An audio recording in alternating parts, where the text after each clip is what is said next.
Leitura Guiada, um programa da Primeira Igreja Batista em Botafogo.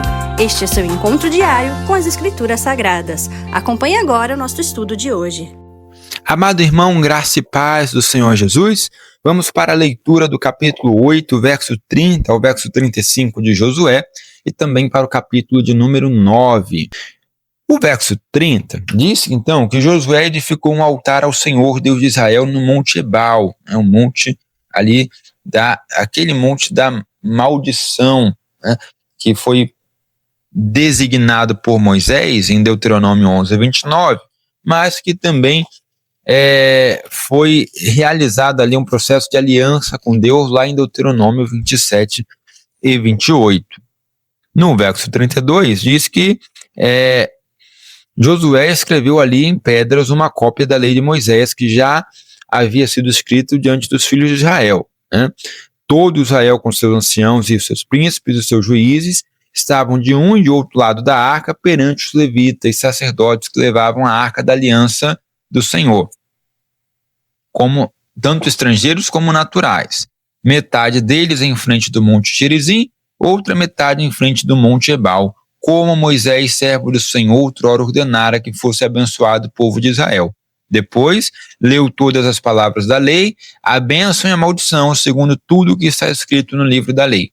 Palavra nenhuma houve de tudo o que Moisés ordenara, que Josué não lesse para toda a congregação de Israel, e para as mulheres, e os meninos, e os estrangeiros que andavam no meio deles. Perceba aqui, irmãos, que há de novo a mesma cerimônia ocorrida no livro de Deuteronômio, né, no capítulo de número 27. Né? A ideia, então, aqui é que esse texto ele não é um resumo do capítulo 27 ao 28, porque agora o líder não é mais Moisés, ele é Josué. Mas a ideia, né, nós temos esse texto, ele é chamado de perícope flutuante. Né? O que é uma perícope? Perícope flutuante. Perícope é uma porção de texto com início, meio e fim.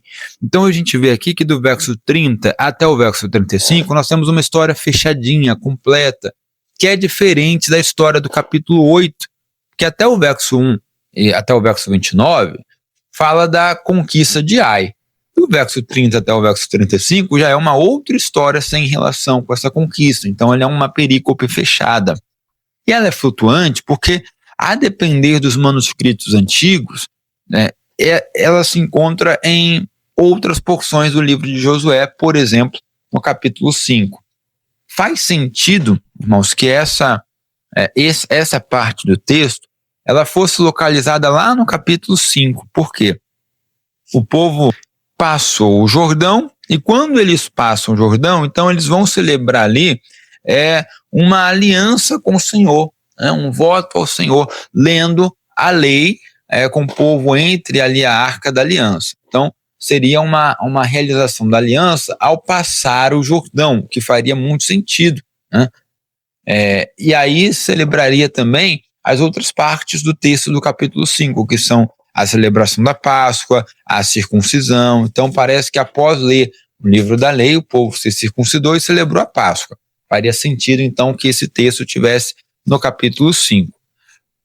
Porém, se esse texto for continuidade do capítulo 8, a ideia é que o povo derrotou Ai, e após o pecado de Acã, né, como Acã pecou, o povo foi derrotado no capítulo 7, para se renovar a aliança com Deus, esse povo então teria caminhado de novo até o monte Gerizim, o monte Ebal, e feito uma nova aliança. Eles teriam regredido na sua caminhada, ao invés de avançar nas cidades de Canaã, eles retornam para esses montes, então, para poder fazer uma nova aliança com Deus.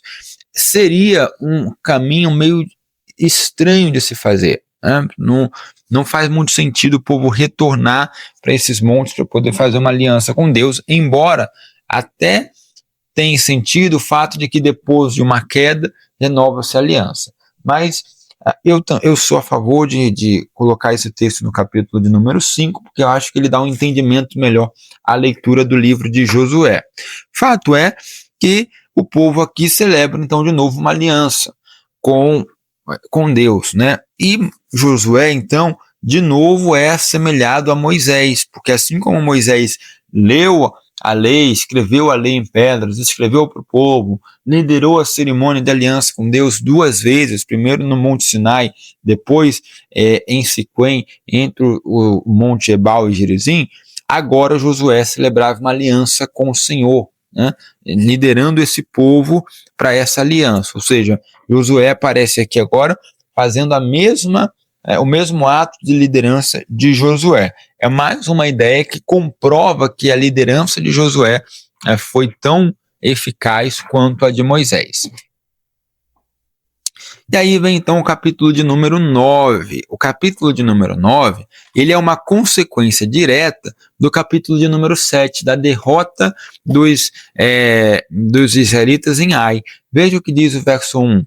Sucedeu que, ouvindo isso, todos os reis que estavam da Coenda do Jordão, nas montanhas e nas campinas, em toda a costa do Mar Grande, defronte do Líbano, os heteus, amorreus, cananeus, ferezeus, heveus e jebuseus, ajuntaram-se eles de comum acordo para pelejar contra Josué e contra Israel. Veja, todas as cidades ali de Canaã se juntam para lutar contra os israelitas. Isso por quê? Porque acontece o que está lá no capítulo 7, verso de número 9.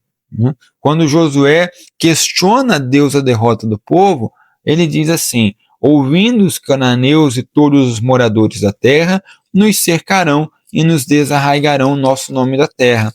Ou seja, o povo de Canaã, que tinha medo de Israel por conta da fama de Israel, agora começa a ver que é possível derrotá-los. Porque se Ai, uma cidade pequena, derrotou Israel e matou 36 pessoas, então se todas as cidades se reunissem, elas poderiam talvez derrotar a Israel. O pânico e o pavor que os moradores de Canaã sentiam em relação aos israelitas agora não existia mais. Isso fruto do pecado do próprio Israel.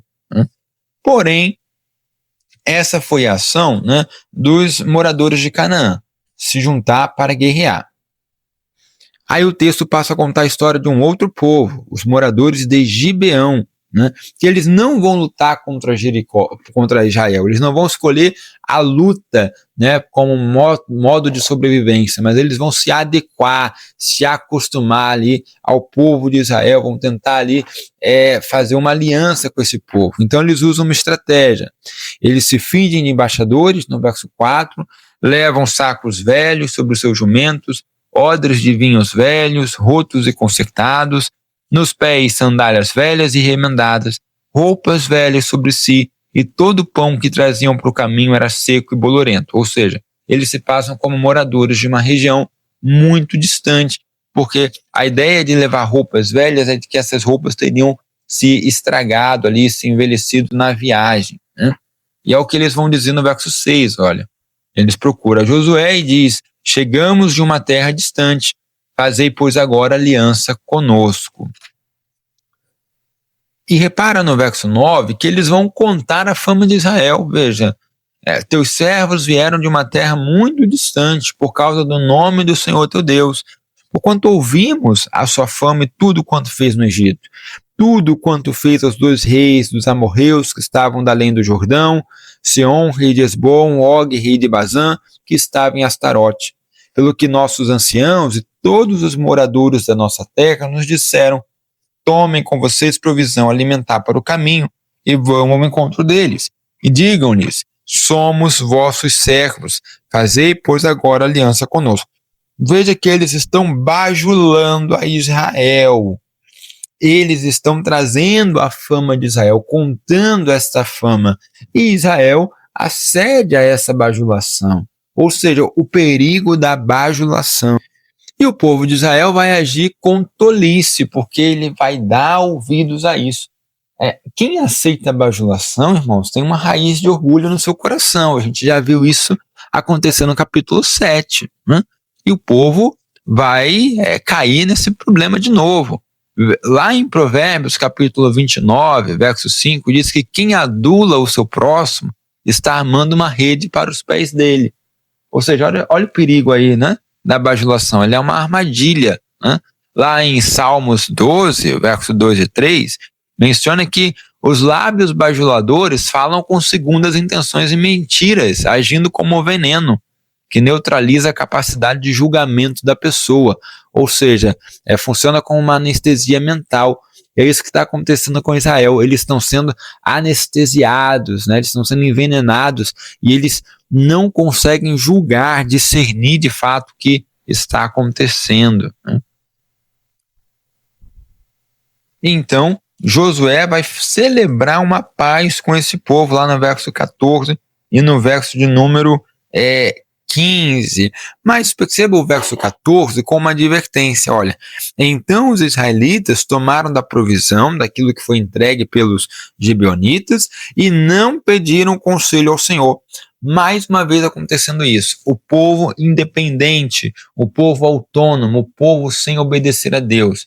Deus não nos chamou para a independência, Deus não nos chamou para a autonomia, Deus não nos chamou para levar uma vida distante dele, ao contrário, Deus nos chamou para a obediência e dependência dele. Nós somos dependentes dele. Paulo diz assim, nele nos movemos e existimos, né? Nós somos dependentes de Deus. Então, quando o povo decide tomar decisões longe de Deus, fora da presença de Deus, ele acaba caindo em pecado. Essa atitude do povo de não consultar a Deus, ela está condenada, né? Lá em Tiago, capítulo 4, do verso 13 ao 16, onde Tiago diz assim, hoje ou amanhã, olha, atendam agora vocês que dizem, hoje ou amanhã iremos para a cidade tal e lá passaremos um ano e negociaremos e teremos lucro. Vocês não sabem o que sucederá amanhã, o que é a vossa vida. Sois apenas como neblina que aparece por um instante e logo se dissipa. Em vez disso, deverias dizer, se o Senhor quiser, nós não só viveremos, como também faremos isto ou aquilo. Ou seja, a importância de se colocar Deus na frente, a importância de planejar as coisas com a presença de Deus, com a orientação de Deus, né? E o texto de Tiago termina com uma advertência, dizendo assim, agora, entretanto, vos jactais as vossas arrogantes pretensões. Toda jactância semelhante a essa é maligna, né? Então, em outra tradução, vocês se orgulham das suas pretensões e todo orgulho como esse é maligno. É o que está acontecendo aqui com Israel. O orgulho deles é maligno. Eles se deixam levar pelo orgulho, se deixam levar pelas palavras de bajulação, como se eles fossem importantes, né? Então, eles não pediram conselho ao Senhor, firmaram um pacto de paz com os gibeonitas que deveriam ser destruídos, né? Bom, no verso 16, então descobre-se a verdadeira identidade dos gibeonitas e eles aprendem então que o povo de Gibeão não é um povo de uma terra distante, mas um povo que mora ali em Canaã e eles foram ali surpreendidos com essa mentira, né? No verso de número 21, nós temos então o que foi feito com esse povo, né? Já que tinha uma aliança com eles, eles não poderiam ser destruídos, né? Verso 21 diz que eles se tornaram rachadores de lenha e tiradores de água para toda a congregação, ou seja, eles se tornaram ali servos de Israel. Repare lá no verso 17 que nós não estamos falando apenas, né, dos moradores de Gibeão, mas outras 4 cidades com eles, né, que seriam as cidades de Sefira, Beerote, Kiriat Jearim, né? 3 cidades, 4 com Gibeão, então nós falamos de uma tetrápolis, né? uma junção de 4 cidades sob a liderança de Gibeão, que fazem então essa aliança com o povo de Israel. No verso de número 23, Josué profere uma maldição para esse povo, diz, agora vocês são malditos e dentre vocês nunca deixará de haver escravos, rachadores de lenha e tiradores de água para a casa do meu Deus. Esse voto aí, essa aliança feita com os gibeonitas, ela vai perdurar até o tempo de Davi.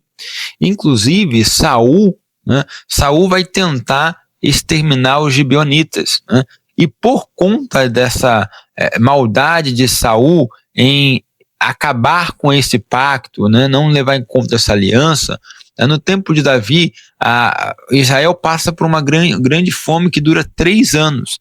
E para que a fome pudesse ser extirpada, lá em 2 Samuel, capítulo de número 21, do verso 1 ao 6, né, Davi teve que entregar os descendentes de Saul para os gibeonitas, ou seja, os filhos de Saul que tentaram matar os gibeonitas são entregues por Davi para serem mortos pelos gibeonitas, e assim encerra-se então 3 anos de fome que assolou a terra de Israel por conta desse pacto. Veja a importância desse pacto que vai ser feito e como ele vai ser duradouro, ele vai permanecer até os tempos de Davi.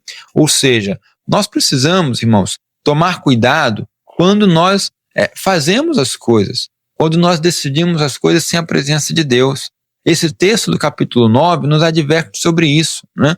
De tomar decisões fora da orientação de Deus, fora da oração, fora do campo da espiritualidade.